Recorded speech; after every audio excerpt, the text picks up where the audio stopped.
Good morning, everybody. You're tuned to Computers 2K now on the Nissan Communications Network. I'm Amnon, your host for the next couple of hours, along with Spence.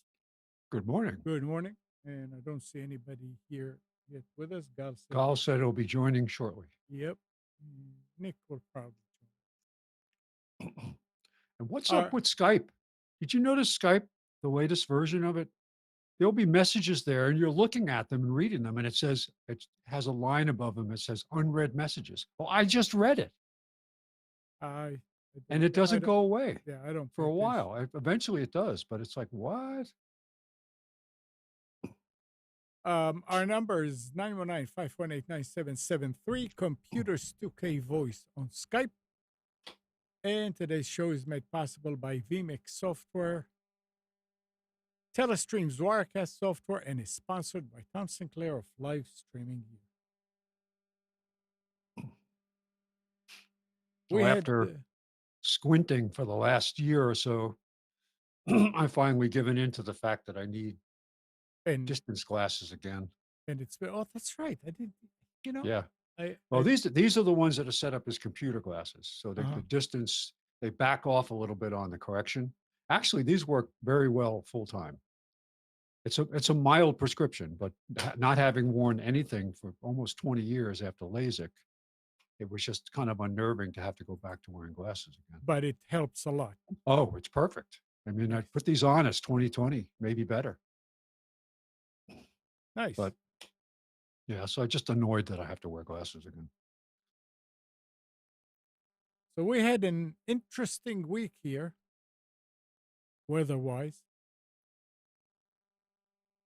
Full panic mode for a while there. Yeah. Just it's they're trying to outdo themselves every time there's a new weather event. It's like, let's see how. And I actually saw, this was insane, watching the morning news, the second morning after the storm, right? It was, I guess it was Friday morning. And there was somebody outside shining a flashlight on the pavement to say, this could be black ice. Well, you're not going to see it. That's what black ice is. You can't see it.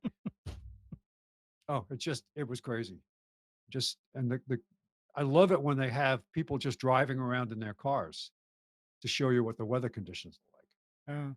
And it's very strange.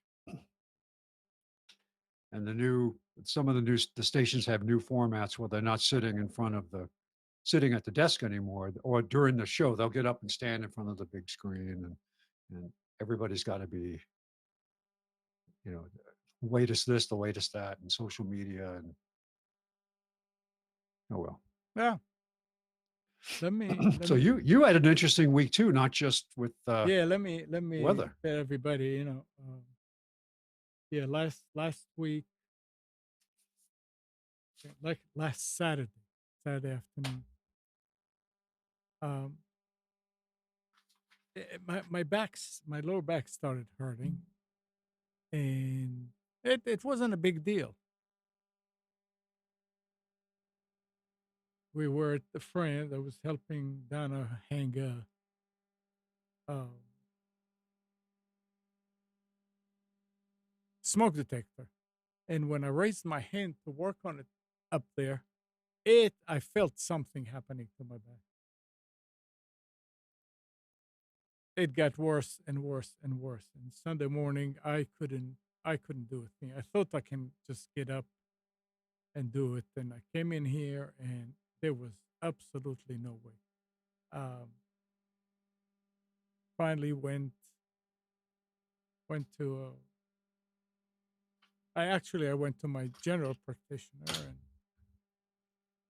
on Monday, and he said it looks like your sciatic nerve is pinched. If it doesn't get any better by next Monday, you need to go to an orthopedic. Um, I I took some pain medicine and I had some uh, dilaudid left from when I had a kidney stone years ago. I said, I'll try it. It helped some, but I noticed then that I started hiccuping. I mean, big time for hours, and didn't put two and two together.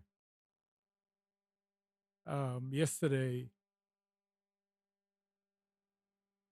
Friday, it got where it was really hurting, and it's again, it's weird,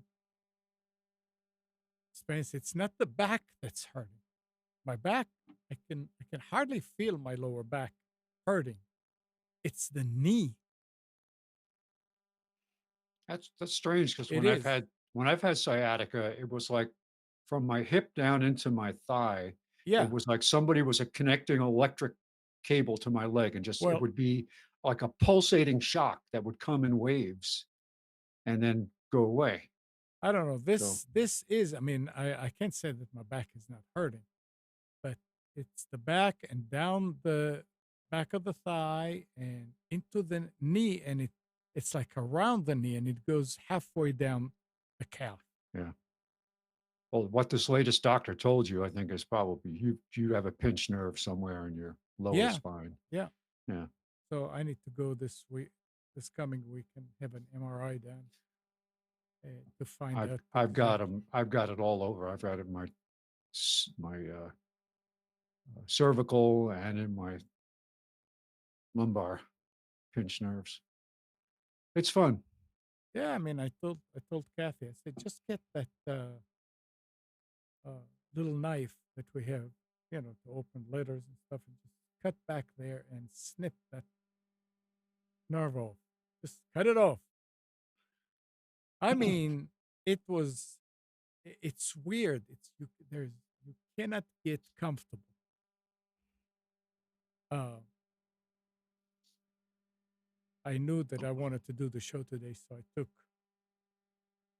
half half a pill last night about 11. Couldn't go back to sleep until about 3:30 in the morning. Just hiccuping. That I think is just bizarre. So The that's hiccup thing. the and I don't. The My doctor was saying that hiccuping for a long time is bad. So you try and take a little bit. I took a quarter. It didn't do anything.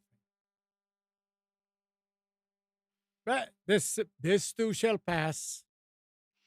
It's Or funny if I sip something like brandy, Mhm. it makes me hiccup. Hmm. Like within 30 seconds of sipping it, I'm hiccuping. It's like, why? Yeah, But oh well. it's all right. So thanks for But people need to understand that Amnon, to miss a show, it's like this. somebody cut his arm off Yeah, because he just doesn't miss shows. And this all through is the time with the radio station, it didn't matter if it was a tornado, a hurricane, a blizzard, or an atomic attack. He was at the radio station. we missed. I missed with including this one last week, 3 shows since 19 Ever. since Yeah. 1993.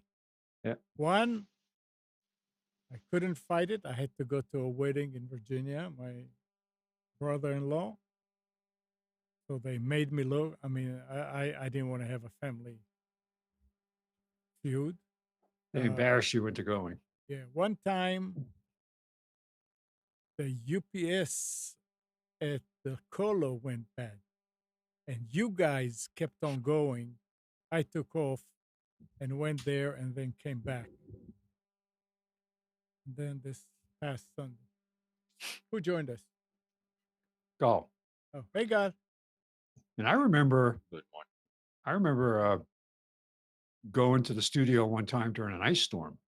Oh, we did it many times. Yeah, in progress. And by the time we got out, Yeah. it was really bad. Yeah. Yeah. Well, now it's great that you can do it from your house. Yeah, I know. So what's going on, Gal? Nothing much. Everything good? Yeah, Good. just hard to wake up. That's all. That's fine. I mean, how late were you up? Did you go to sleep at like 3? Not 3. 2. Well, yeah, at my age, 1 is like 4. So Right. Yeah. Well, I'm Oh, usually preparing to go to sleep so that I'm in bed by 10 o'clock because I I need my 8 hours sleep. If I can possibly get it, I will get it. well, I always plan to do that and always fail. Yeah. But you get older, you get better at it because if you don't do it, your next day is just miserable. You're like going through the day thinking, I can't think straight. And especially when I'm driving, doing the commercial driver thing, I gotta have a good night's sleep. yeah. Then you have to. Yeah. No, I've never been Not in a that you position should. where I was impaired because of being tired. But the early days of me driving, where we had to get up at 4 and be somewhere at 7 and then drive till 7 at night that day, those were tough. And that's the only time in my life I ever took 5-hour energy. The little bottle, Yeah. and I actually needed it. So So let's see what happened this week that I have that I had time to look up and work. nothing happened because you weren't out of the picture. If you're not there, nothing happens. Why they wouldn't dare?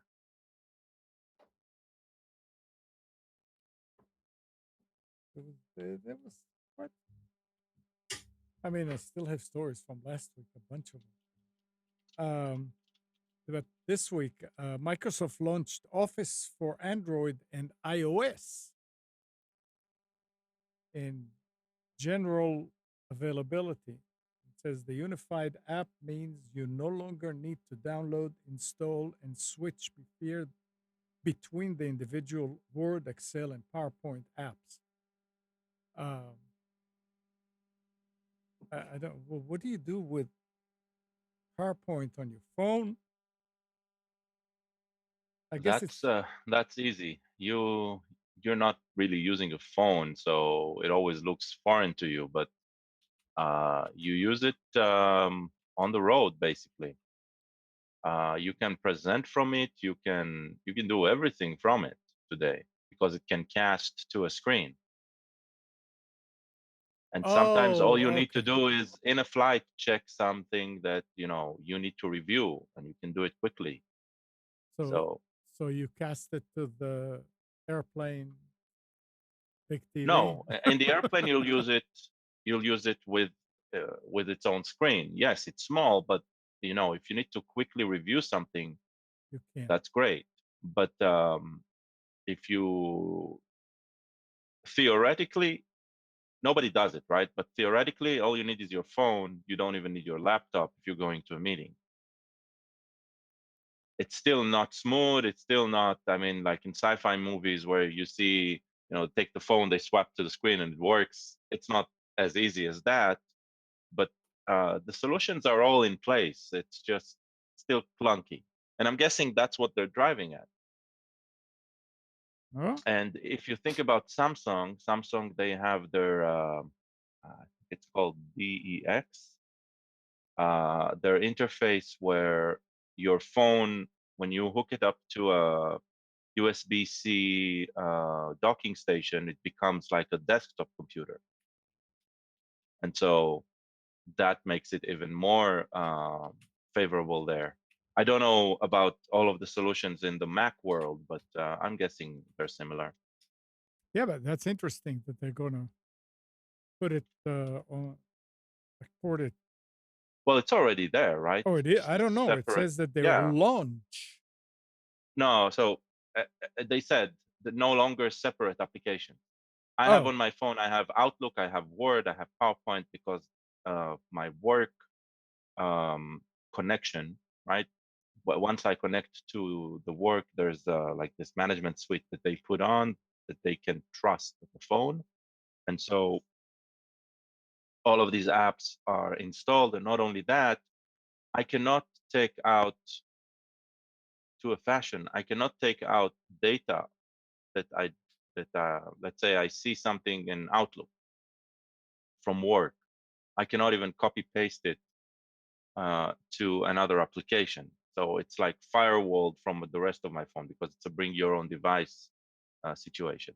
mhm. So Microsoft provides a way for companies to isolate their Office suite, but now it sounds like it's going to be represented by a single application.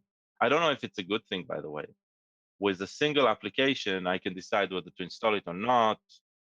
Uh, resources of the phone, etc., are utilized the way I want. With a single application, I don't know if it means that the application is going to be bloated, right? It sounds that way. What It'll what be from interesting. Yeah. what from Microsoft hasn't been bloated? At least to start with. So we'll Well, see. most. That's true. It's not. I'm not going to defend them on that front. Never. But they have become better. It seems like the bloat is never about uselessness anymore. It's more about versatility. In the past, it used to be a lot of useless crap, right? Um, Well, it used to be they were measured on how many lines of code they produced, not how well it worked. Oh, I wrote so many lines of code per day. Oh, congratulations. well, Yeah, I think that I don't know if it was Microsoft specifically. I think it was like, the industry. yeah, the industry. Yeah, Exactly. Yeah. Yeah, yeah, it might be. Never thought about it that way. yeah. Oh, I I always remember. remember about the guy who really, really wanted to write something that would affect the world, and he ended up writing code for Microsoft. So in other words, he gave up on his dream. I mean, in the early days of computing, programs were so optimized. I think the bloating started coming with the advent of the high level No, that's programming. not bloating. Actually, programs today are much more optimized. You But think? oh, for Because of sure. automated tools. Yeah, Yeah, there's a lot of yeah, automated tools. Yeah. yeah, and a lot of now forgive me, I can't remember the term for it, but when you write subroutines that you constantly fetch instead of writing a new routine, what is that called? Library. Reusing? Well, but there's a term they have for it when you You wrote mean object oriented? object oriented. Yeah, Yeah. object oriented programming. Inheritance? Yeah, Yeah. that changed everything because you could take easily replicatable packages of software and just plug them in order to get your final result instead of having to write it from scratch every time. Well, it has gotten to a much more complex situation. So the little pieces themselves, they are still optimized in a very similar way that they used to be in the past. But for consumer software, nobody writes assembly code anymore, right? Um, Except for Steve Gibson. Well, there yeah, are a few and people. A few people write assembly. yeah, very few of Yeah. them, Right. but those are not to interact Right. with the OS, right? Right. Because those are to interact directly with hardware. Yeah. They are very niche. Uh, the drivers themselves today, most of them don't even involve assembly code, right? Because you need to go through a layer that the OS provides you to communicate with the hardware. And so things have changed because the amount of code that is being written is for the OS. And so it's more of a paradigm of where you're working. If you're working with the architecture provided by a Linux architecture, or if you're working in an architecture that's provided by a Windows architecture. And of course, on top of that, there's additional layers and additional layers. Those are not bloat, though, because those layers are highly optimized themselves, and they provide the developer a very easy platform where they can just start at the logic they want. I think the most substantial example of this is probably a rather new language, new as in I think it's around for about 10 years, maybe less, called Go. That's a language that was developed in Google, and unlike .NET and Java, which require these VMs, these translation layers to run on any system they're going to run, Go creates machine level code, not machine level code. They have a different OS level, native level binaries, it's called. And so they've created these highly optimized, they're not niche, they're very general. They cover everything, right? They cover um, all of the ranges of APIs and services that you might need to use within a server application or a client application that runs very efficiently, runs with a lot of parallelism, with a lot of so all of that, all of these technical stuff, bunching them together and making it a lot more efficient to write code that is easy to read, easy to manage, right?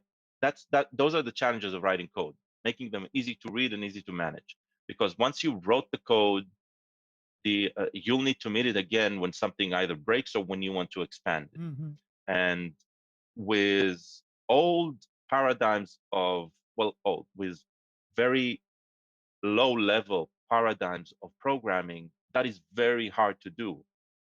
And so the reason we are so familiar with blue screen of death and buffer overrun and security issues from here to end is because when programming was in its infancy, right? Nobody expected it that your program will run in somebody else's domain, somebody else's world, right? You always expected that the programmer will be part of the domain the program runs in. Mm-hmm. And then commercialism starts of software, right? It suddenly started to be this. It's not just the government asking a group of academics to write them a software that only the academics and the government will use, right? Suddenly, it's Joe Schmo from somewhere running something that wasn't even designed in the first place to run in his setup.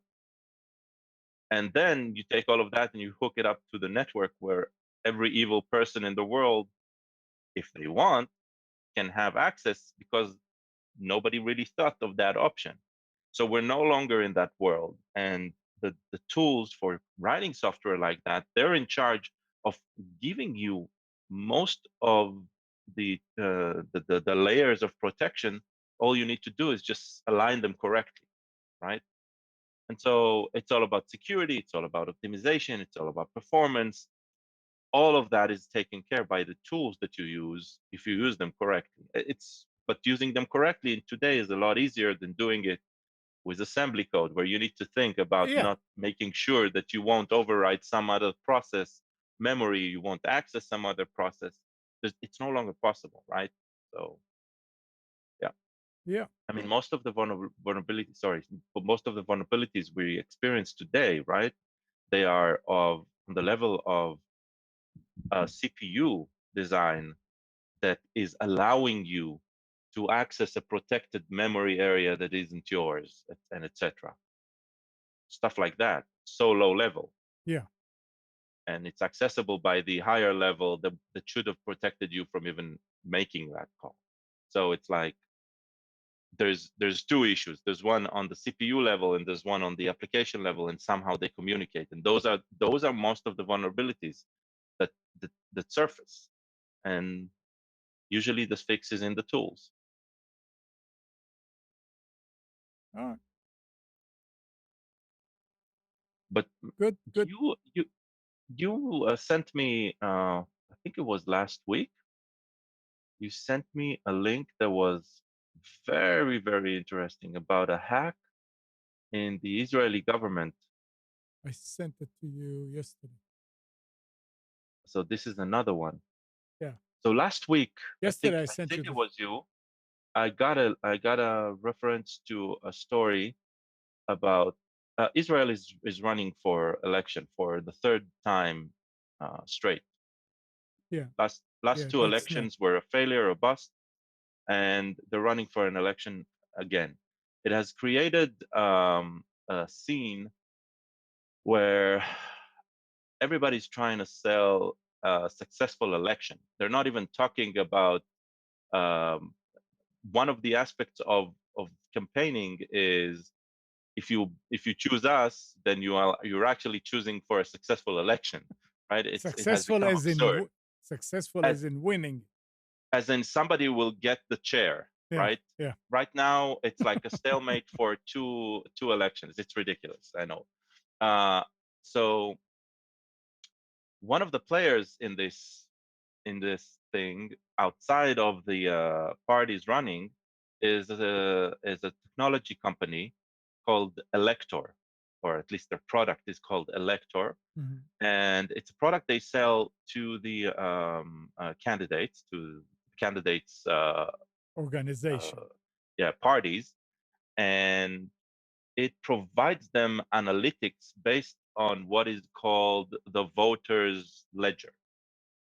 So the voters ledger is basically a package of data that is provided by the government to the parties, and the parties are in charge of keeping this safe. And what the parties do, they share this ledger with this company, with this uh, tool called Elector. Mhm. It's a mobile tool. They use it from their phones. Anybody can download it, but you need a login that you get from them. And let's just explain real quick that in Israel it's not two party. No, like we have here. there's 40 different Yeah, parties. right. I don't remember how many are running. There's And a lot at the less. end about 30 are elected, right? Yeah. So they're just spread in the parliament. And there's So not everything is always a coalition, then, right? Yep. Yeah, and that's the thing. A Ultimately, coalition couldn't be built in the last two elections. It failed to Mhm. provide any majority. Yeah. So a go ahead. majority. Yeah, that is important. So the major party run by the prime minister right now, which is under active investigation and has been indicted by, it hasn't been indicted yet, has been recommended for indictment by the police on corruption issues. There were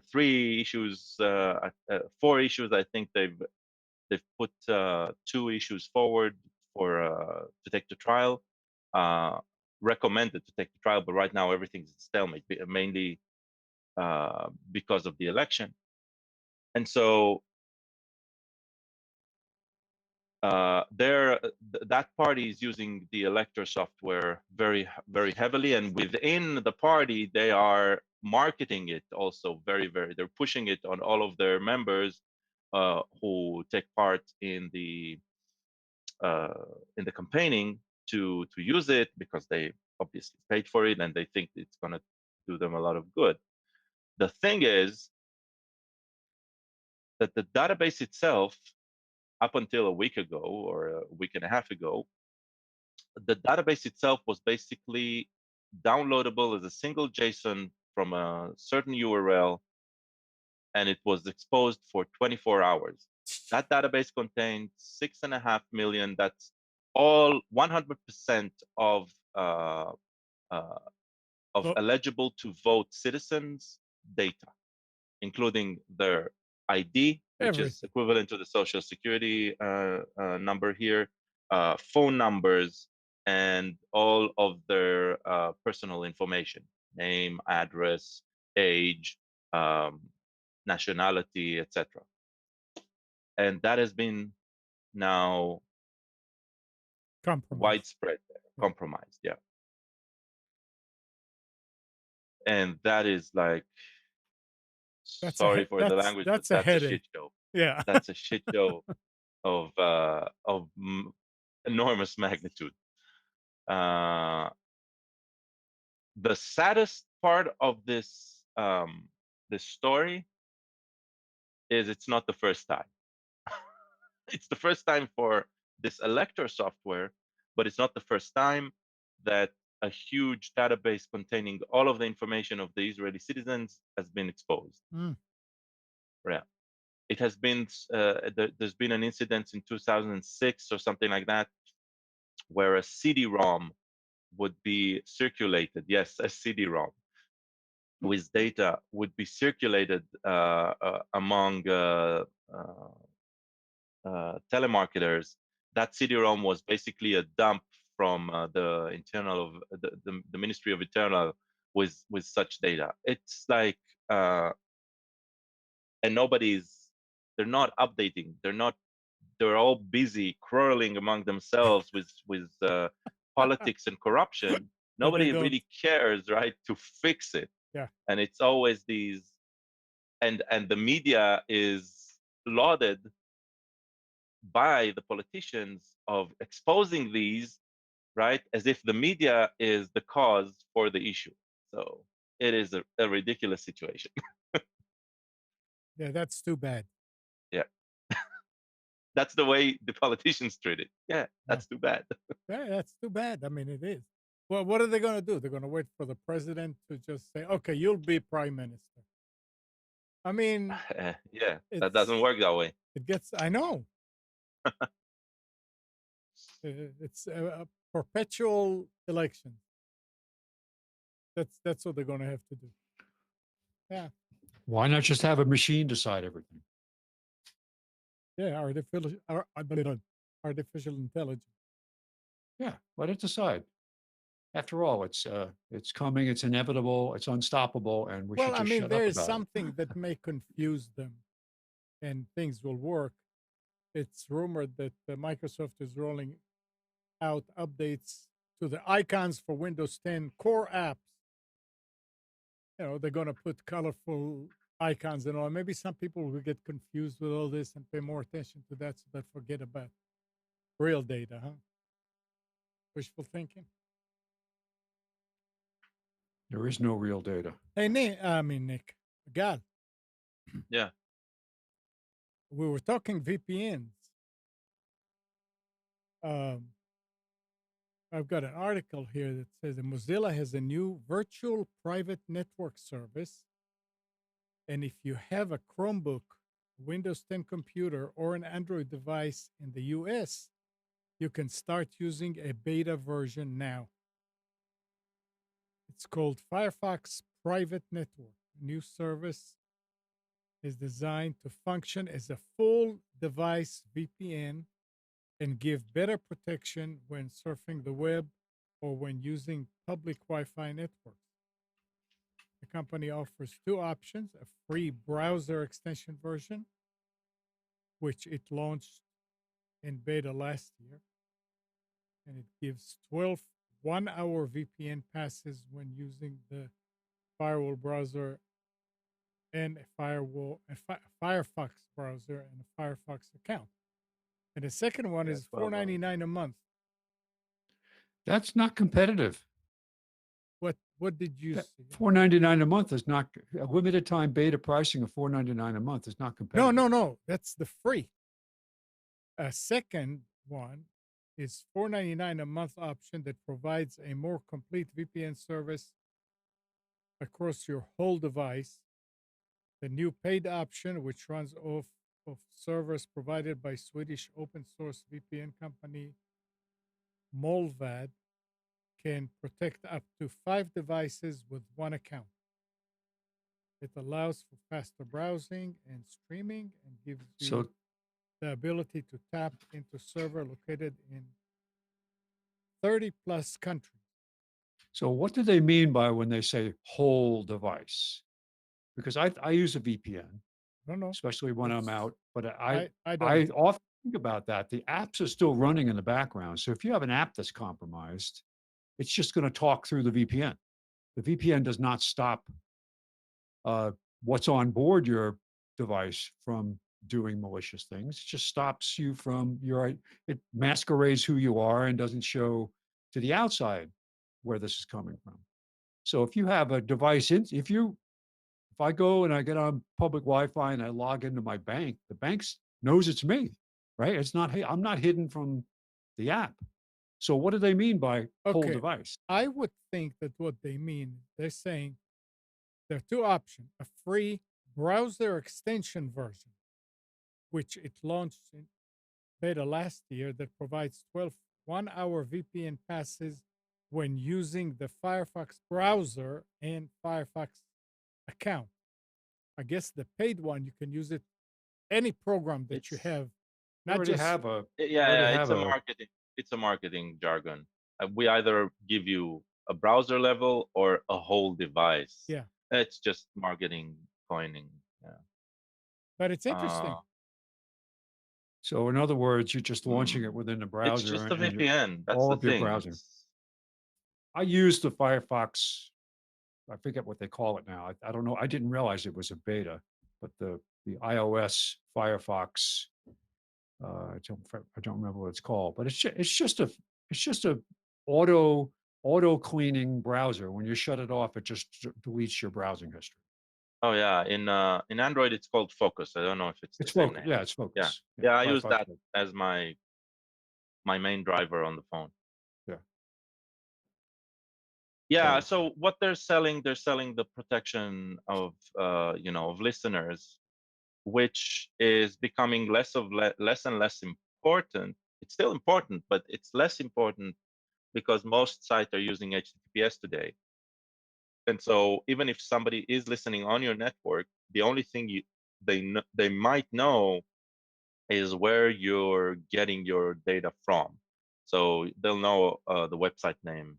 Maybe that's it. Not even where within the website. Uh, there's that. There's uh, we talked about them in the past. CloudShare, that uh, not not CloudShare, Clouds. I'll remember. I'll figure out the name in a second. Which they have 1.1.1.1 their DNS, which is a secure DNS, and they offer DNS over SSH. Sorry, over SSL, DNS, encrypted DNL. I can't speak today. Encrypted DNS. And so with encrypted DNS, then the information becomes even more obscure. You will not know the website name. You'll anyone who's listening will only see IP. And so I think all of these layers are important. I don't think VPN is the right avenue of protection. It is an important avenue of protection as long as you own the VPN. And anybody can create their own VPN rather easily. They need another machine, which today you can buy for I don't know, like you can buy a VPS instance in Ocean Digital Ocean for $10 a month or something like that, and you can run any service that you want there, and you can install a VPN software. And today there's in the past, the go-to open source application would be OpenVPN. Today, people are shifting into WireGuard, which is a much leaner, a much more efficient, a much more optimized VPN solution that provides to all, has native applications for all platforms, and you can easily install them. And as long as you own the VPN, I would say, yeah, it's worth the money. Paying for somebody else to protect your own data is always problematic, even if you trust them fully. Like today I trust Firefox but you don't know to a what they're to a doing. limit, Yeah. right? But I don't know if I want to trust them completely. I do not use their password protection um, vault because I found the solution that allows me to install my own vault and allows me to manage the vault itself. And so it's like it doesn't matter if you decided to use a VPN. It doesn't matter if you use Firefox or you use another service, as long as you can trust them. And every third party you can trust only to a limit. Yeah. And so that's where we're at. It's an interesting offer. Amnon, you need to dig out all those Contivity 1100s you have in the shed. Yeah. Yeah, and build. You could just set them up because they support IPsec tunnels coming in from the outside. I forget how many, and just connect it to your home network, and there you go. It works with a lot of generic IPsec VPNs that are like already installed on a lot of mobile devices. I'll take a look and see if I think I have quite a few. I do. They were great little home routers at the time. Yeah. I'll give you. Didn't I'll use give them you for one. So VPN. You could set up a point to point. That wasn't a problem. It was real easy to do if you just wanted to have like a connection between two sites that was encrypted. Now VPNs can get bless you. VPN can get compromised too, right? Of course. Yeah.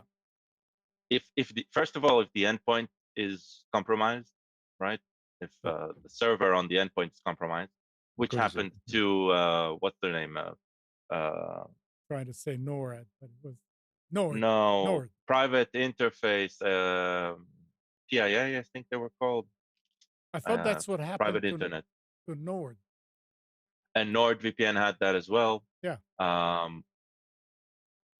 Private internet access and Nord. It happened to both of them, and that's one. The other is your computer can be compromised, right? Sure. Never assume you're not compromised. Always no, protect yourself from yourself, right? Assume that you are. Exactly. So it's Anders you need to put stay smart. It's like it's tough. It means you need to understand what you're doing, which most people don't. I don't understand most of what I'm doing. I just get by. Anders put some good information in the chat about the mold VAD and what it means. I haven't entered the chat yet. Shame on me. Interesting information, Anders. Yep. All right. A lot of people use WordPress. WordPress site owners who use commercial themes provided by ThemeGrill. I mean, it's where you get it from. So if you get them, if you have one, it's for ThemeGrill. Are advised to update one of the plugins that come installed with these themes in order to patch a critical bug that can let attackers wipe their site. The vulnerability resides in the ThemeGrill Demo Importer, a plugin that ships with themes sold by ThemeGrill, a web development company that sells commercial WordPress themes. The plugin, which is installed on more than 200,000 sites, allows site owners to import demo content inside the ThemeGrill themes, so they have example and starting point on which they can build their own site. So if you have anything from ThemeGrill, you need to update the import demo.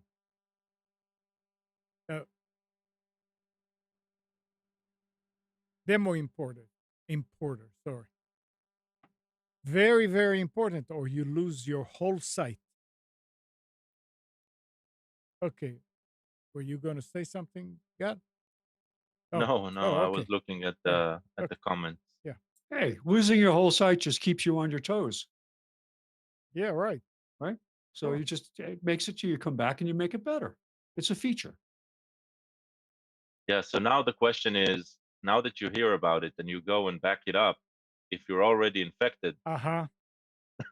Right. Yeah, You're it's in. not a yeah, it um, actually happened to a friend of mine, uh, managing like a free WordPress software from GoDaddy. They bought the domain, and GoDaddy provided some sort of hosting. And so he says, something's wrong with the website that I'm running. Can you take a look? And I enter and I look, and everything is always redirected to some external site. This is about 2-3 years ago, Mm-hmm. and I'm telling him, okay, uh, and it's on his account and all that, so I can't really stay there. I say, okay, let's take a dump of everything using FTP. I just took a dump of the entire site and launched it in a VM. And I'm looking at the code, and something is like, what the hell is going on? Apparently, some sort of malware Yeah. that searches for WordPress backends, uses some sort of known vulnerability, and then it infects the site, which then continues to infect any Yep. other WordPress site that you will access with the browser. So if you have a customer to your website, they come, they see the website is broken, but then they move on in the same browser session to another WordPress. Apparently, that infects the other WordPress site and gains control. That this has been fixed since then, but this was Right. like something that was That nobody has a lot of control on something like that unless you keep everything updated all the time. you have to keep things updated all the time. Yeah, And especially in these very complex environment with third-party plugins and stuff. yep, And if you have something really stale there, double check if you need it. right. And they go after WordPress because there's a Yeah, lot of because it's people using widespread. it and Yeah, it's very vulnerable. In order to make things easy for a user to work with, they have to open a lot of things that normally will not be open. right. And that was one of the reason that from the very beginning, Ron, my system administrator, actually did not allow me. I wanted to install control panel. Says no, you don't do Yeah, that. There's too many things that you have to open in order to allow people to use it. And the truth is, even without control panel, everything is smooth. Yeah, it's more work on my part, maybe a little bit, but in general, it's much better, much more secure. Hey, Nick. Hello. Hey, good morning. It's Nick. How are you? Hey, what's up? Hey, I just wanted to chime in on this WordPress thing. Gals made a comment about if you have a static site, maybe you don't need it. There are no, some good alternatives. He didn't say anything about static site. no. I talk about stale plugins, but you're right. Oh, yeah. Well, okay. Well, then I'll make this point then.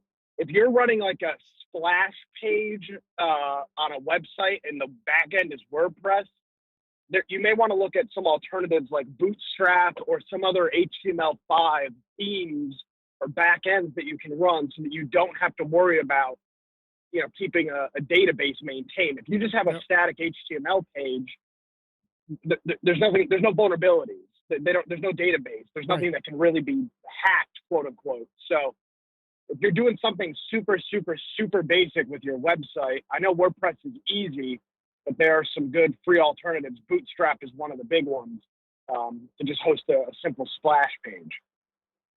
Yep. Right. A lot of people are telling other people, oh yeah, use WordPress, very easy. Oh yeah, use WordPress, very easy. And people don't look into it. They don't read. They don't do their legwork to find out what else. And what I was saying is, if it's very easy, there would be something wrong somewhere. Yeah, I mean, if you've got any such sort of dynamic content, WordPress is the clear winner. But if you like, I know a lot of people like myself. I had a website that was just it was like it's kind of like a resume. It was just so I could host my domain on it.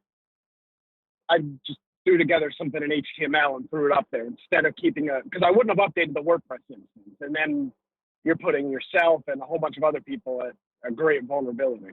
Right. So what are you doing down there? No, I was down here for a baseball game last night, so I'm heading back to town this morning. Oh, okay. I thought there was some kind of work thing. Some sort of no, just checking out a baseball game. All right, Nick. Anything All right, else? I'll let you guys get back to it. All no, right. sir. Enjoy. Have a great week. Be safe. Bye. Bye.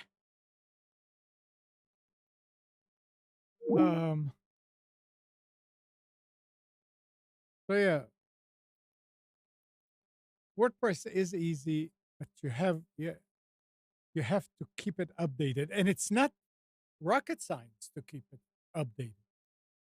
They even make the updating very easy. There's really no reason. I agree. Yeah, but it needs to be maintained like anything else. Yeah. That or you buy a hosted solution that keeps it updated. I mean, you can host on like WordPress.com, right? Yeah. WordPress.org allows you to download the package, but WordPress.com, they host the WordPress instance for you and manage it for you, I think.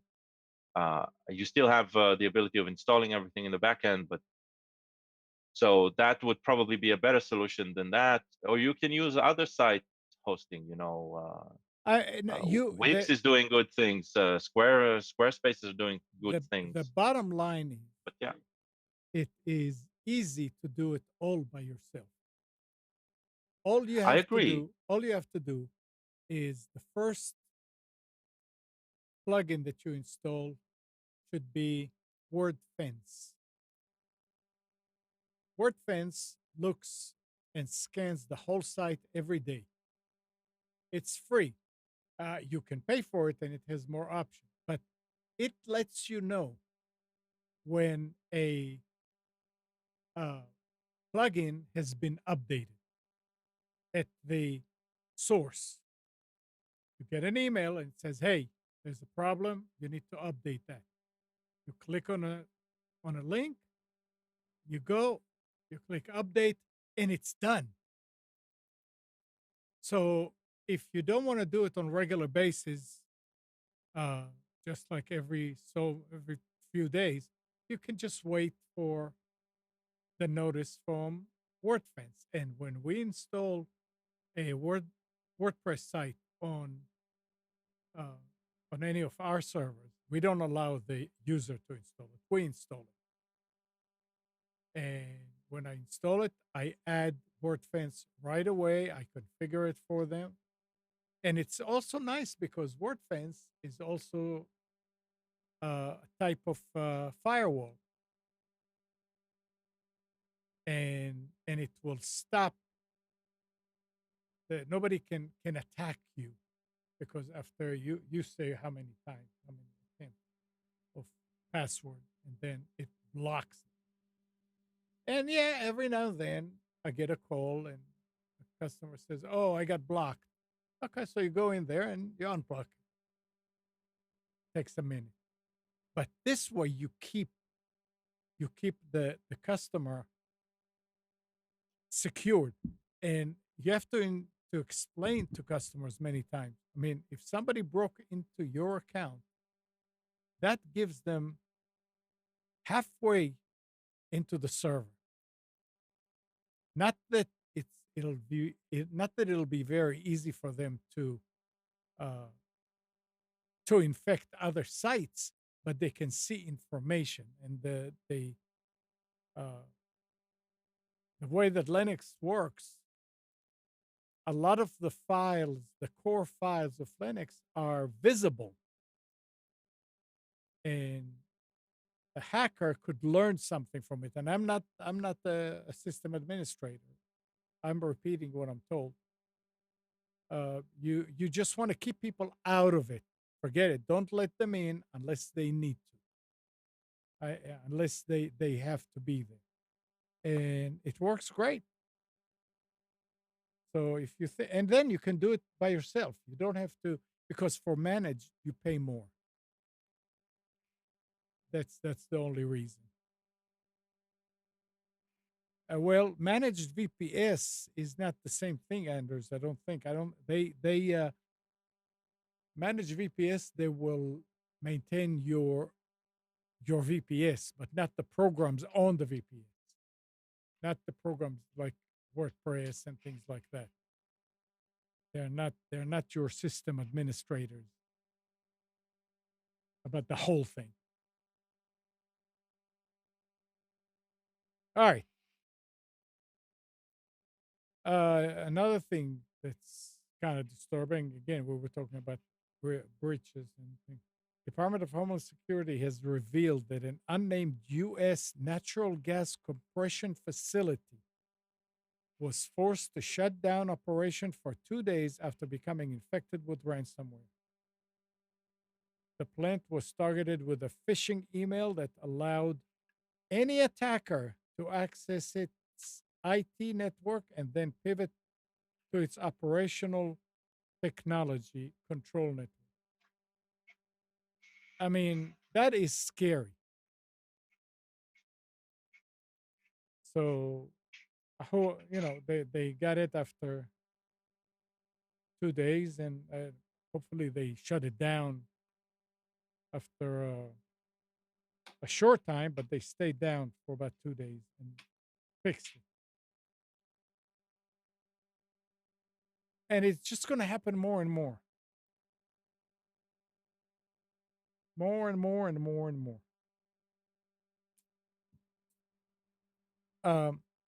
Egal or Spence, can you look at? I just put the URL here, and I don't remember what it was for because it was from last week. StairJosoft.com. Oh, it's the key finder. Yeah. If you need to find a key finder for Windows or Office, I'll put it in the chat in a minute. Does it flag your intrusion or virus protection by running it? No. It's just to find the key. Oh, find the key, not to hack the key. Okay. It's STERJOSOFT StairJoseph.com/key-finder.html. It's free. And it gives you the Windows and Office product key and serial. You know what?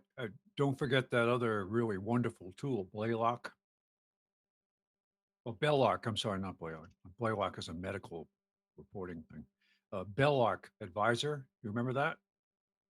Amnon? Long time ago.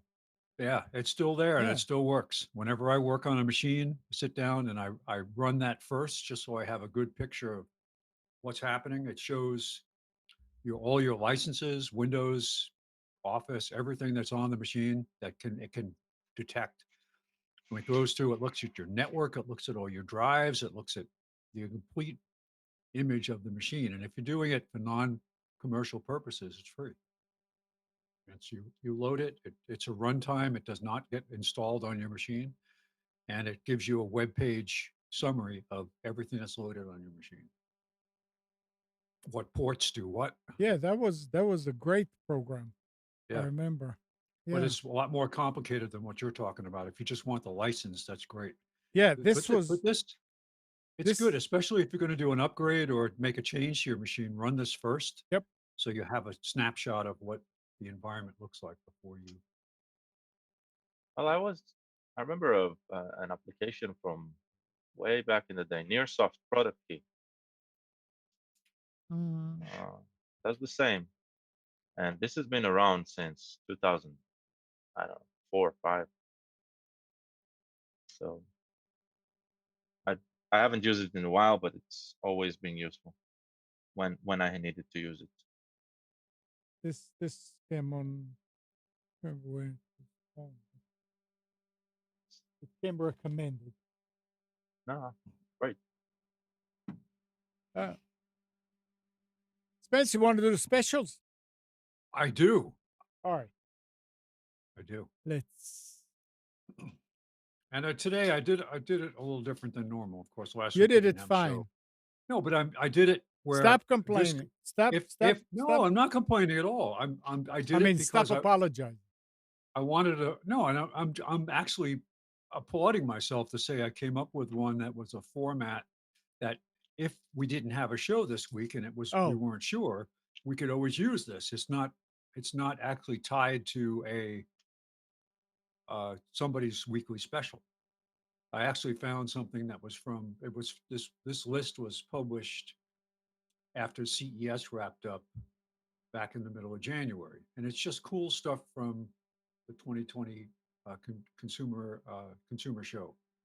So I just used that, and I went out and looked at this list, and I found what I could, and it's interesting stuff. Some of it's ridiculous. Like I questions that I can't answer about it. All right, so for a small change here, we got cool stuff from CES 2020. You like all the emojis for each of you guys? Yeah, well. And I got your Gal. I apologize because I didn't get your wake up hair. So I got your normal hair. So the first time I did Amnon's, I actually did it with a mustache by mistake. I forgot. Yeah, he hasn't had a mustache in a while. So All right, let's go. all right. So if you've been waiting for the self-cleaning trash can, it's here. Tao new self-cleaning, self-changing garbage trash can, automatic lid, motion sense activated, and smart home electric trash can.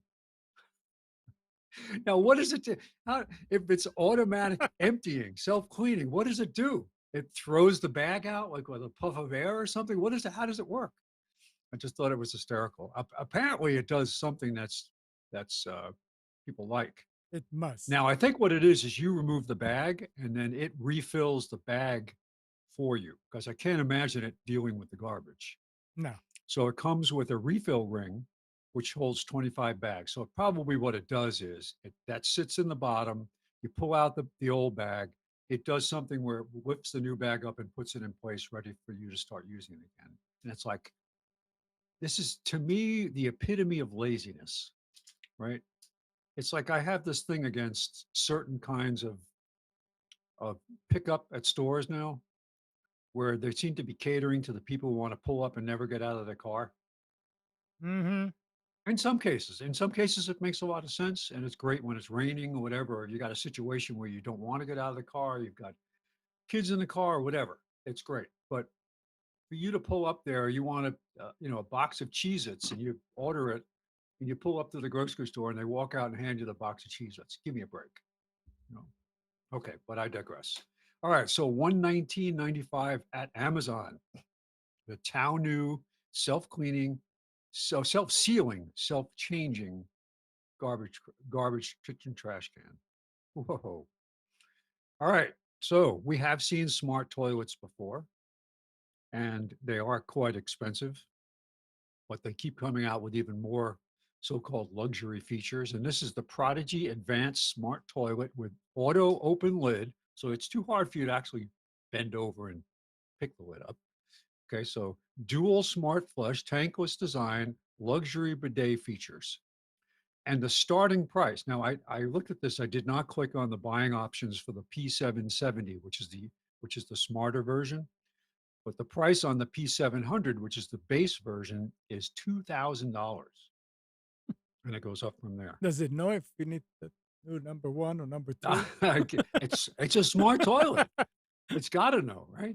So if it knows you're coming in the middle of the night and you're going to stand there, then it detects you and it flips the lid up so you don't get it wet, right?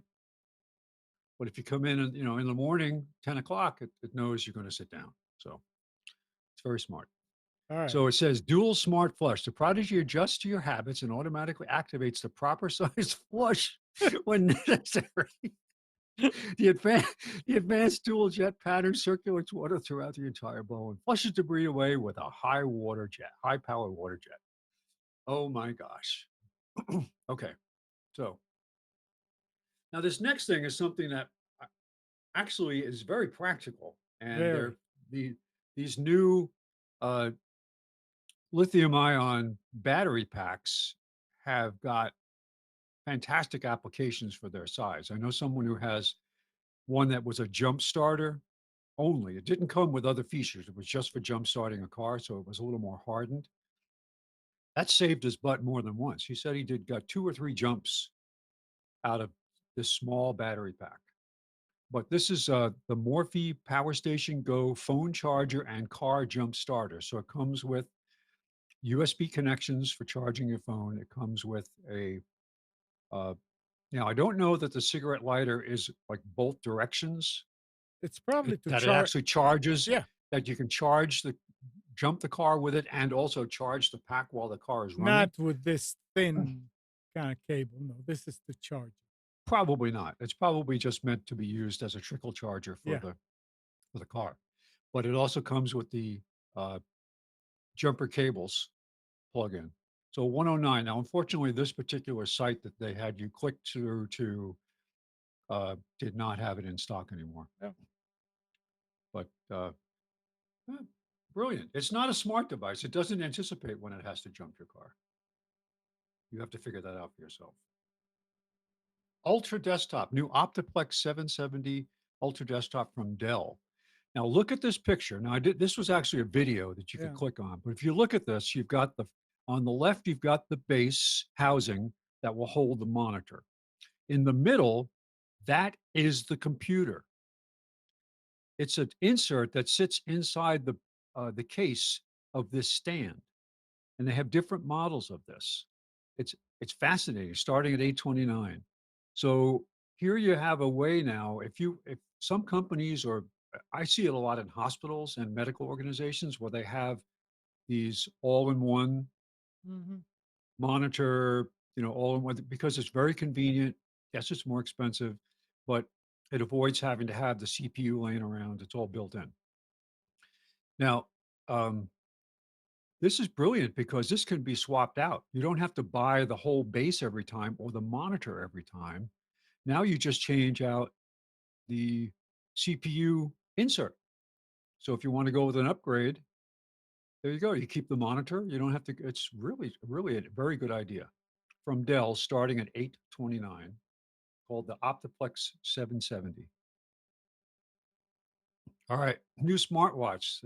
The Sun 2 7 GPS smartwatch with Wear OS by Google. Now, I was not up to speed with the Wear OS from Google, but this is again a way now that they're going to create so many new devices out there.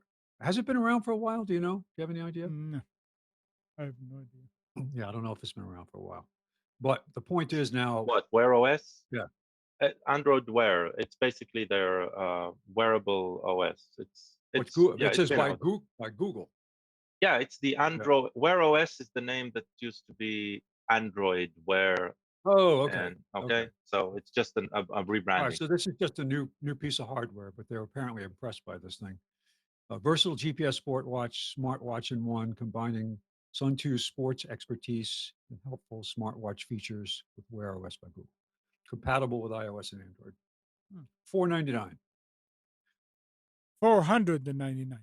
$4,999. No, $499.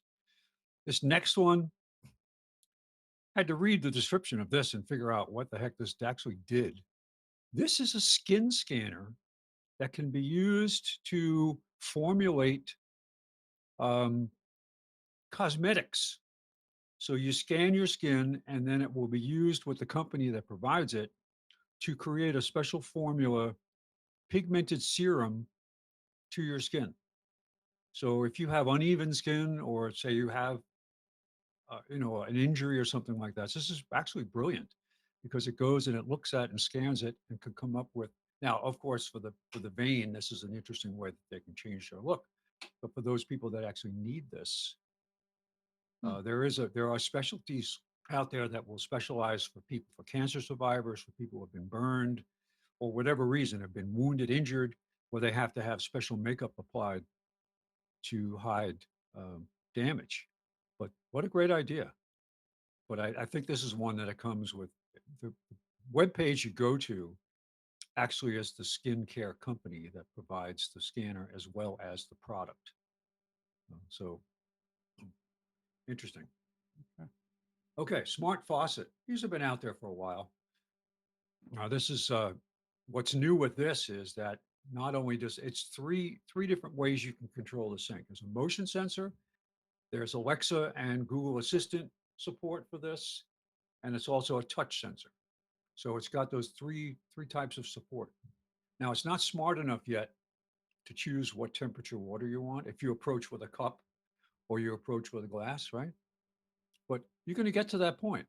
Right now, it's just an infrared sensor or a touch sensor that detects that you want to turn the water on or off. You still have to adjust the temperature. But think of where this is going to go. That if you had a child come up and stick the cup under there, then it would disable the hot water, for example, so the child couldn't be scalded. But pretty cool.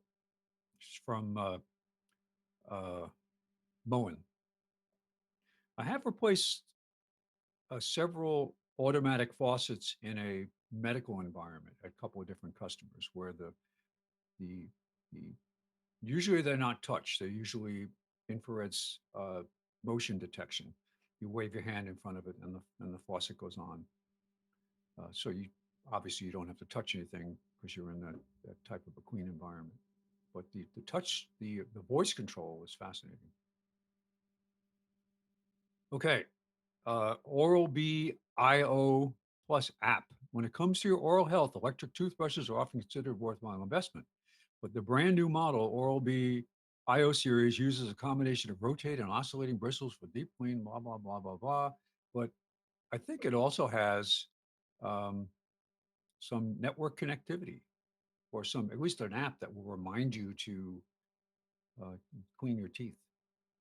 No, I'm not sure. I didn't get too deep into what it does, but it was recommended as a new. Obviously, it's Well, if it's more anybody's than interested, it's they'll more get it. than if CES recommends it or it appeared at the Consumer Electronics Show, then it's not just a toothbrush. So, okay, best portable tech gadget: Lenovo ThinkPad X1 Fold. It's a foldable. They're already out of stock, by the way. Yeah, I heard Lenovo has about sold this one. that. Yeah, they sold them out already. 13.3-inch display. But when folded in half, it becomes perfectly portable. 2.5 pounds, bridge the gap between various types of devices, so there's no need to carry on a phone or a tablet. So fascinating. Yeah, and there's actually an interesting. So it's the screen is one seam, right, and it just folds. The fold apparently works very well, and you cannot see it here, but it has a magnetic-like attached keyboard, which you just put on it. Neat. And so you get a physical keyboard, but you can decide whether it's at the bottom of the screen or the top of the screen, and you basically get the working screen, which will be one half, and you'll get like a stripe of additional area while the keyboard is covering a section of the like 2/3 of the screen or something like that. You get a third of the screen that you can actually utilize. And apparently they have made the design very well thought of. It's not just a gimmick. People who have tried it seem to be really into the idea. It seems quirky at first, and then it grows on you. Yeah, The I balance thought it of was everything cool. is done correctly. Yeah. So 13.3 inches is it is a portable portable enough, large enough screen to use for business. Right, and when it's open, it's much larger, right? Yeah, So yeah, yeah, it's cool. So from Lenovo, the X1 Fold. yeah. And then finally, we were talking about the smart washer dryers and all that stuff. So the next generation of that is out now. The LG Smart Wi-Fi enabled. You don't have to plug in the little Wi-Fi fob. It's built in. So you can run the start and stop cycles, check to see if the load is done, make sure your machine doesn't need maintenance, all from an app on your phone. Sends notifications when the cycle is complete, so you don't have to actually forget to take out your clothes. So, all right, we're going to become so dependent on this stuff that if you actually buy something that isn't smart anymore, you're going to be helpless. So, all right. Yeah, Well, they that's get it us. They for get us. interesting new gadgets from CES. They get us to get dependent on it. And when the zombie apocalypse comes, we'll be looking at these devices, we won't know how to run them. There'll be no knobs or buttons on them, but you have to control it with an app. And when there's no Wi-Fi anymore, I think you're imaging the zombie attack incorrectly. The zombies are going to have the Wi-Fi. oh, okay, built in. There's going to be a mesh network of zombies. Hey, that's a great idea. They are, in fact, the mesh. Zombie mesh. Zombie That could be mesh. a new science fiction movie. Yeah. Have you ever seen Dollhouse? Yes. Yeah. Yes. So Dollhouse, excellent show, but had crappy rating because Joss Whedon, when he makes a show, it seems like he doesn't know how to keep the money. It's true. Look at Firefly. Serenity. Serenity. Yeah. Oh, good shows, and then they die because they don't get financed. Yeah. Yeah. And so twice the show was about to cancel. So the season finale of the first and the season finale of the second seasons, they're like this jump into the future. Now, I'm sorry if I'm spoiling something to somebody from a TV show from about 15 years ago, but the jump forward was the best, I felt, was the best explanation of what a zombie apocalypse will look like. And it was because all of these artificially enhanced people, which their internal wiring, internal gadgetry is being basically hacked by external. And so yes, that's why I'm saying the zombies are going to be the mesh because it's the technology is going to be the reason why they're zombies. Funny. No. Yeah. Hey, Spence. Yeah. It's official. You're off your rocker. I saw it. I was going to say I don't have a rocker to be off of. I'm always off my rocker. My wife was in the hall. She said that's true. Pam, thanks. Oh well. So here's a story from last week. It's always interesting to talk about this. AT&T's decision to prevent Time Warner-owned shows from streaming on Netflix and other non-ATT services reduced the company's quarterly revenue by $1.2 billion. Wow. A sacrifice that AT&T is making to give its planned HBO Max service more exclusive content. AT&T took the $1.2 billion hit despite previously telling Congress that it would not restrict distribution of Time Warner content, claiming that would be irrational business behavior. AT&T's actual fourth quarter 2019 revenue was $46.8 billion, but the company said it would have been $48 billion if not for HBO Max investments in the form of foregone Warner Media content licensing revenue. So what is the rest of the world missing that is on Time Warner owned shows. I don't know, but I think a lot of this stuff is made up. Uh, That they Gal, really are you really don't familiar? have a handle on their business. To I'm to I'm I'm not sure I Okay. follow like content created, but Time Warner owns a bunch of Yeah. What are they? very old catalogs. Right. That's the ones they're saying. So every Warner Brother movies ever, right? That's a whole lot of them. But They say here in the article that AT&T said to Congress, "No, we're not going to restrict it because that will be ridiculous for us to do." And now they did it, and they're losing 1.2 billion. AT&T, how are they took it out of their catalog? I'm trying to understand what They don't let any non AT&T service stream them. No licenses. You get the feeling that we're probably headed for a major shakeout, especially now you hear that Netflix, there's a problem now with producing content because the costs have accelerated, but they're not what they spend per user to gain the user the price has doubled, but at the same time, what it costs them to keep it has not stabilized. So there's all kinds of problems in these business. Netflix is seemingly on the edge. They've made some bad decisions. They've hired some people that they probably shouldn't have and pay them a ton of money.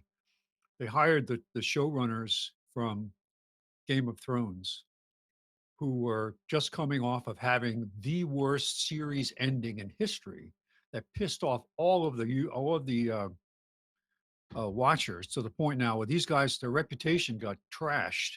And what does Netflix do? Hire them for like $400 million to be showrunners for some shows that will never bring in that kind of revenue to the company and Well, never represent the kind of gains they need in viewers.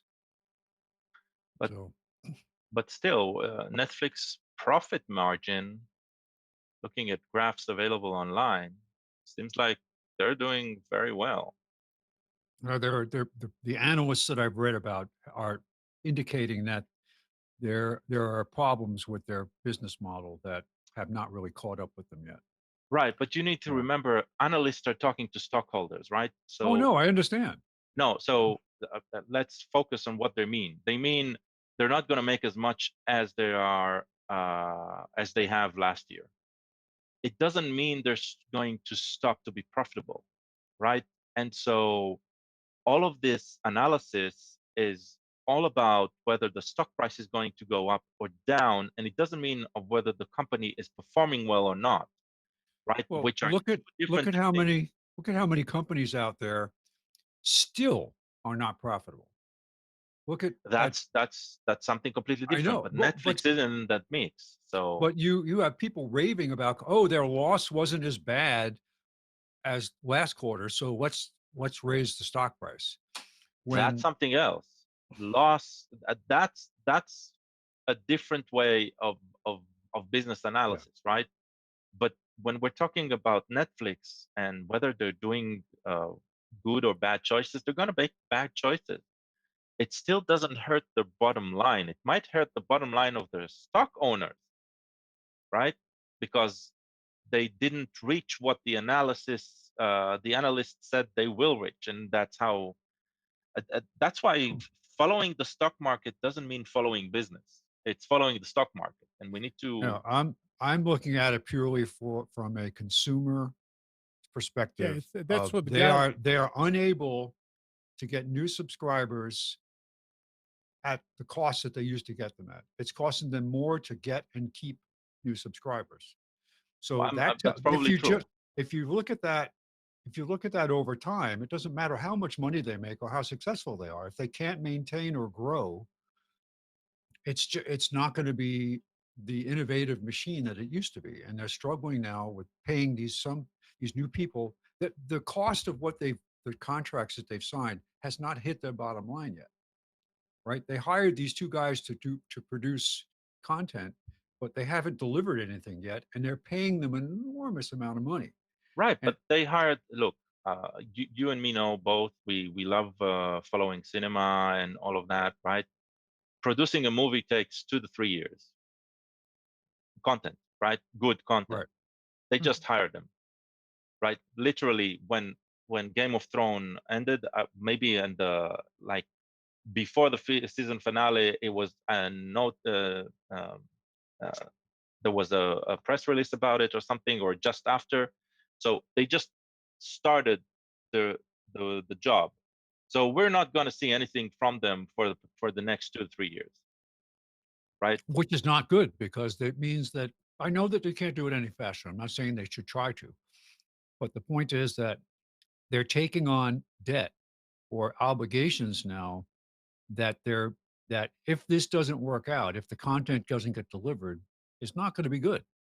So I'm just saying projections out there, this whole industry, because of at one point it looked at it as being great because so many people were working, so many people were producing original content. But now there are companies that are backing up from that and say, nope, we're not going to do any more original content anymore. Yeah. So Because those are the companies that will probably crumble at the end.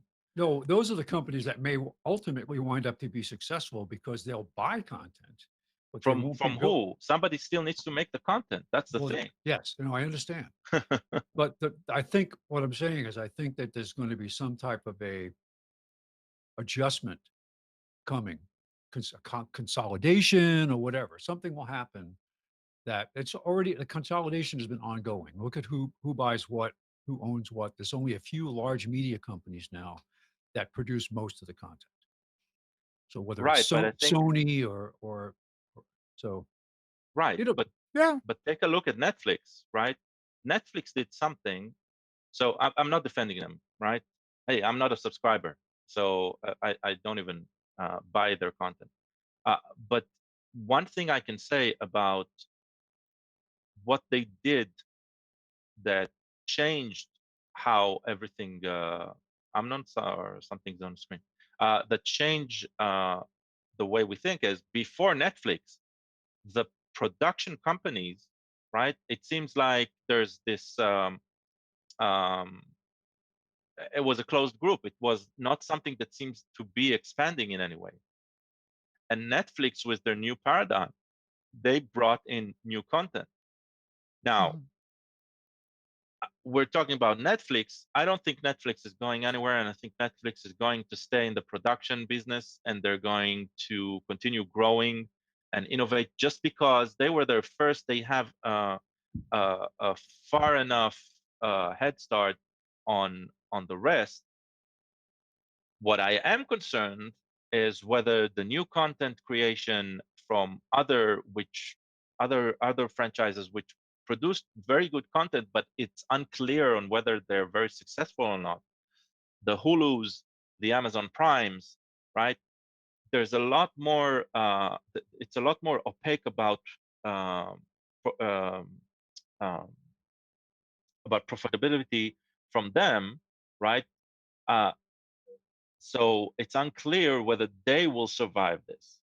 So creating a new top tier production company is always a problem, right? It's always going to be a feat.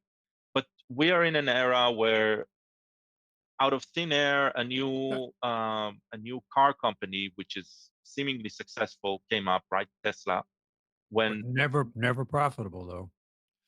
right, They've never but made we a never. yeah. Well, I think they passed profitability. No, they've never been. I I don't think think they've Tesla. ever been profitable. Either that or it's SpaceX. I don't remember which of the two.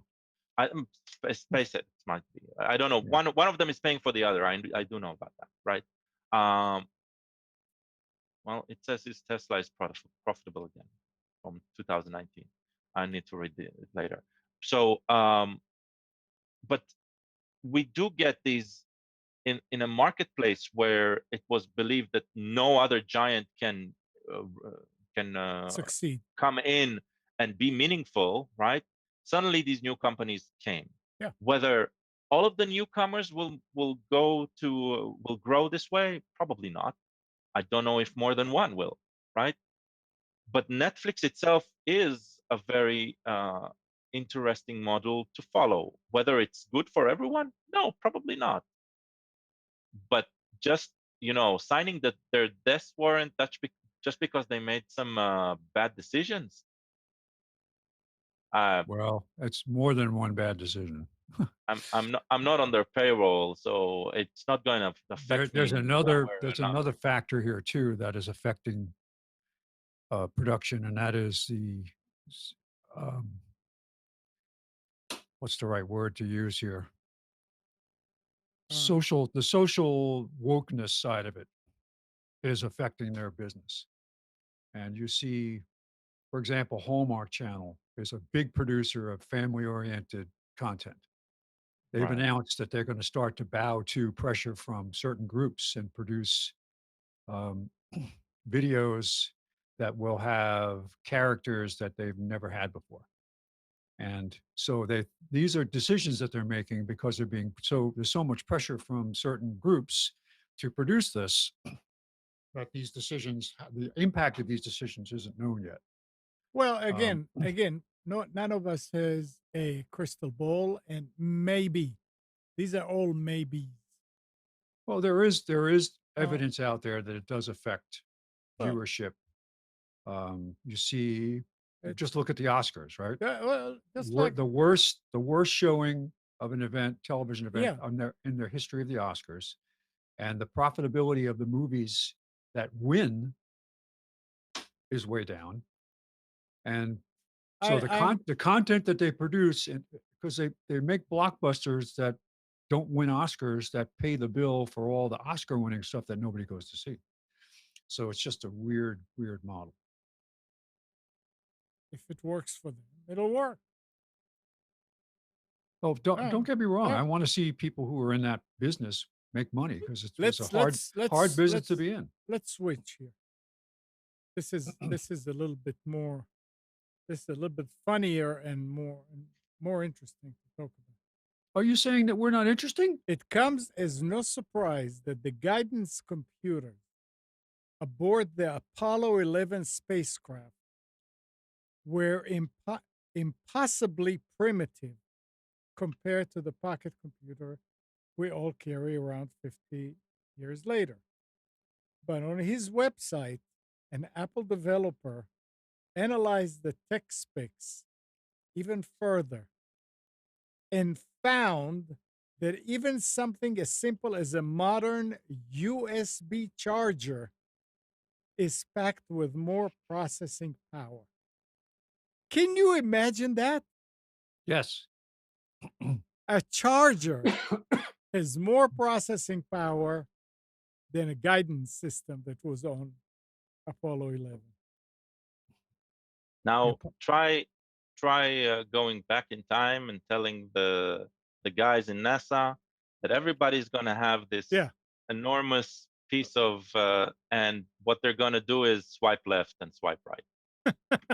What's the saying? What's the saying? Technology that is so far advanced technology, if it's so advanced, is indistinguishable from magic.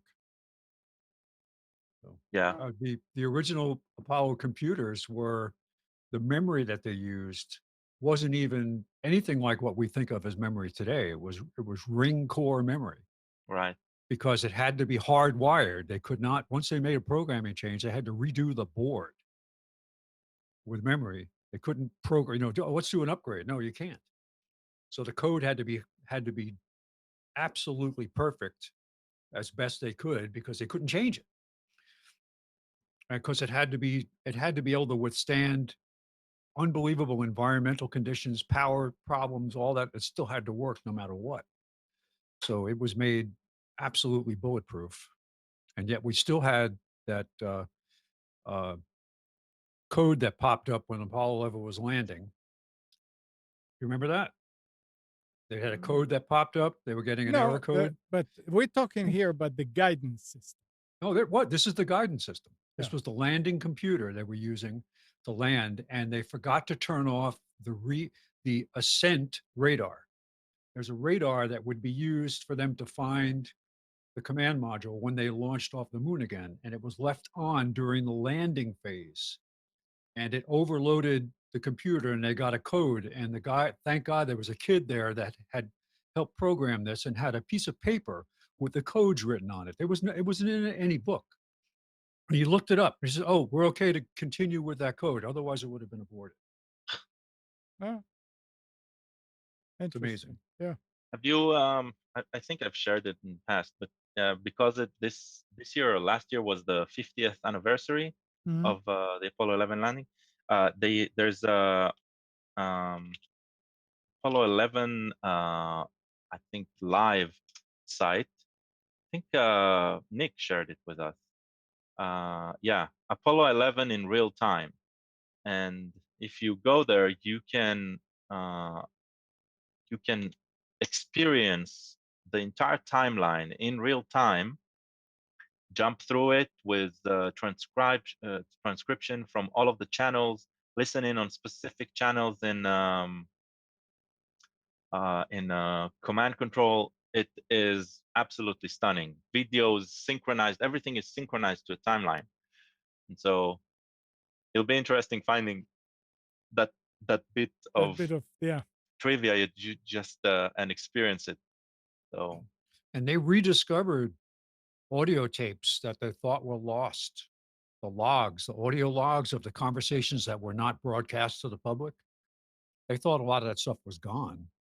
mhm. And they found a lot of it again. So there's a couple good documentaries out there that include the conversations between NASA and the astronauts that were never published before. So it's interesting stuff. I can promise Alright. you that this website specifically can take away from your life weeks. It is absolutely amazing. I remember listening in on some 20 minutes sections, just following of a conversation, and it's the glimpse. It's like a time machine. It's amazing. 11,000 hours of mission control audio, 240 Yeah. hours of space to ground audio, 15,000 searchable utterances. Yeah, everything is searchable. Yeah. The transcript. So if you remember some phrase, you can look for it and jump to that point and listen in on specific channels. And everything is synced with photographs that they've taken from the spacecraft, from newscasts, from it is an amazing piece of uh, representations of recorded history. It's way beyond just an edited documentary, right? It's full immersion. So And if really you have not watched the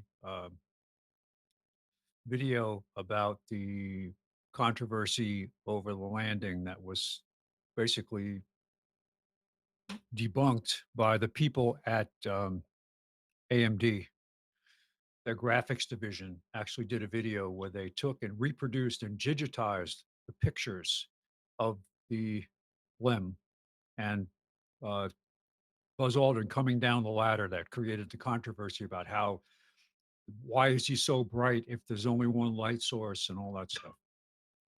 And they figured out why and proved it's the reflectivity of the soil on the moon was enough to reflect enough light back to light him up.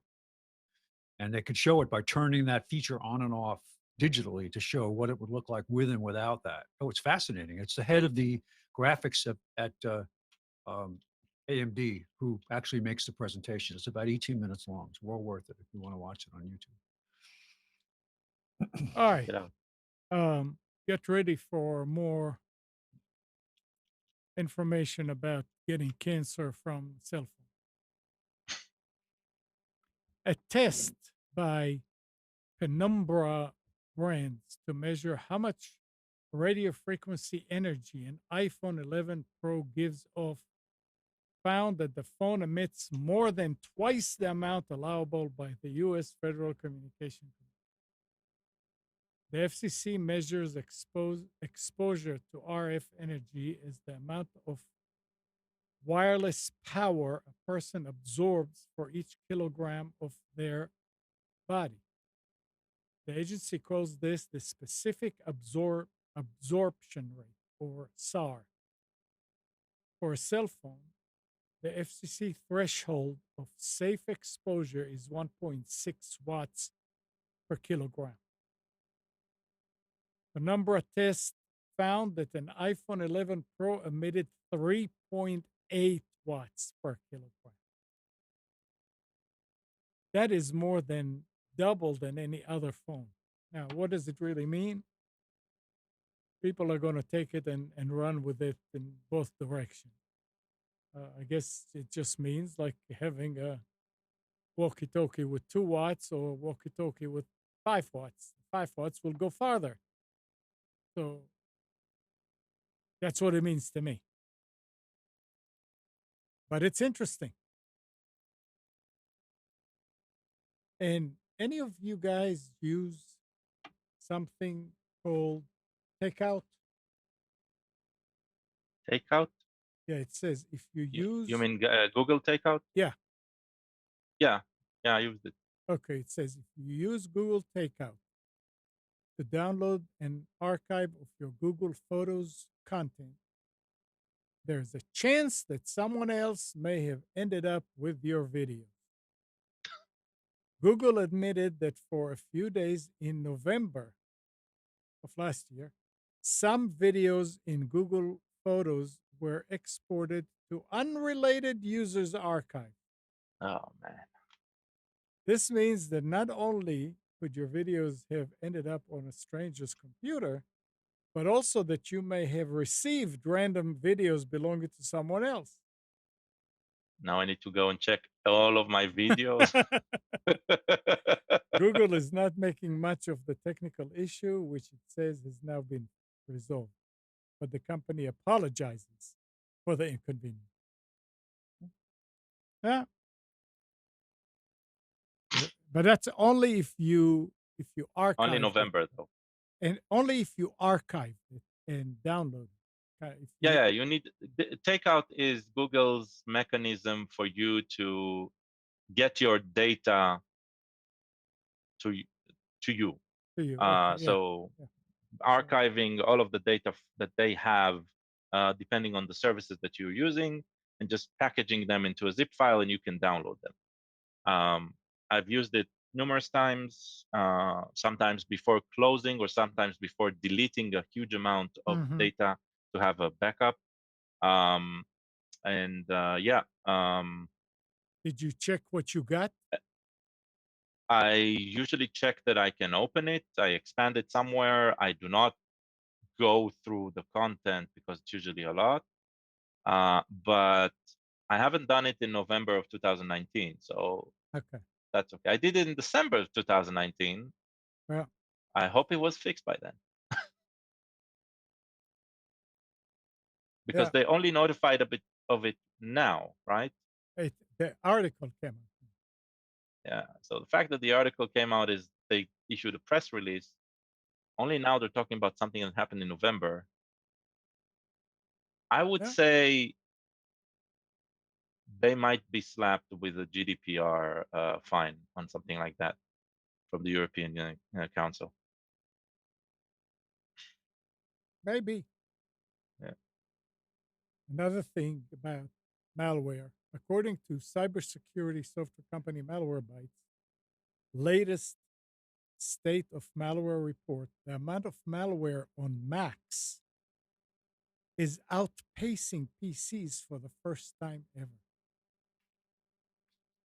Windows machine still dominate the market share, and tend to have more security vulnerabilities, which has for years made them the bigger and easier target for hackers.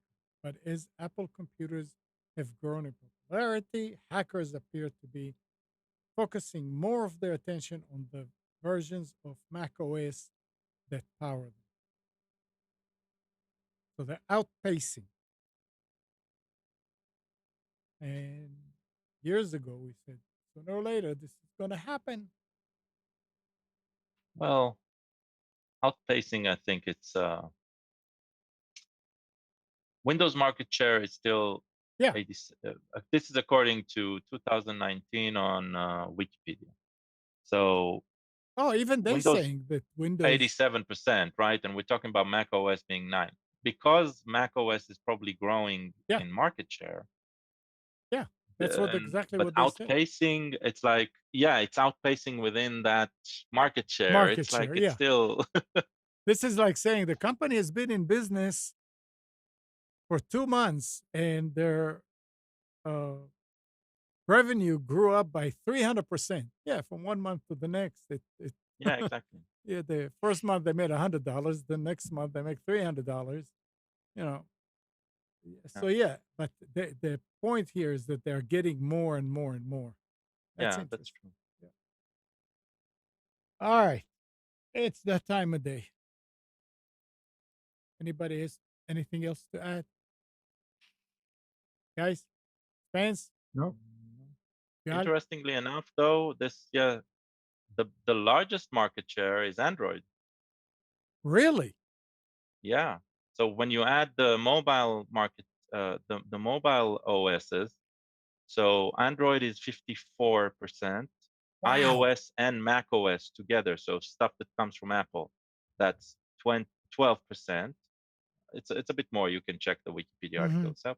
Windows is 11%. So Macs with iOS together, they overshadow Windows. So when you take into account that, Apple is more prominent than Microsoft on the device when you counter all devices, right?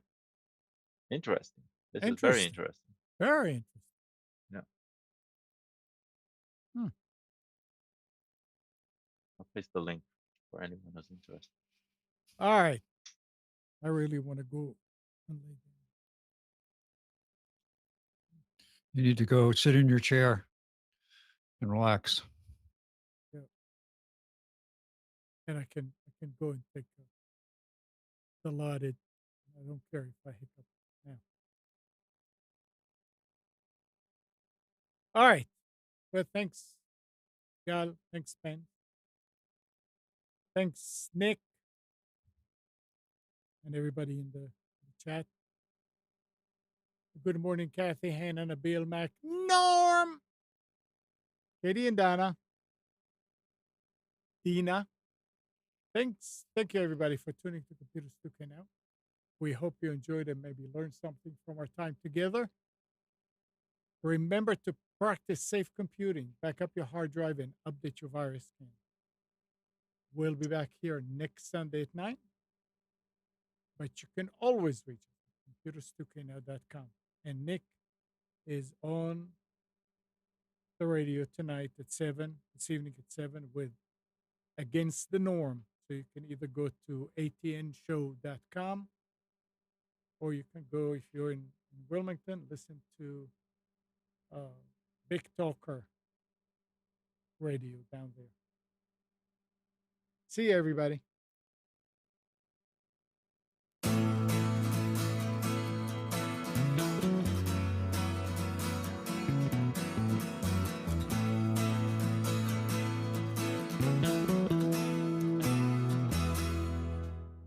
You are tuned to the Nissan Communications Network.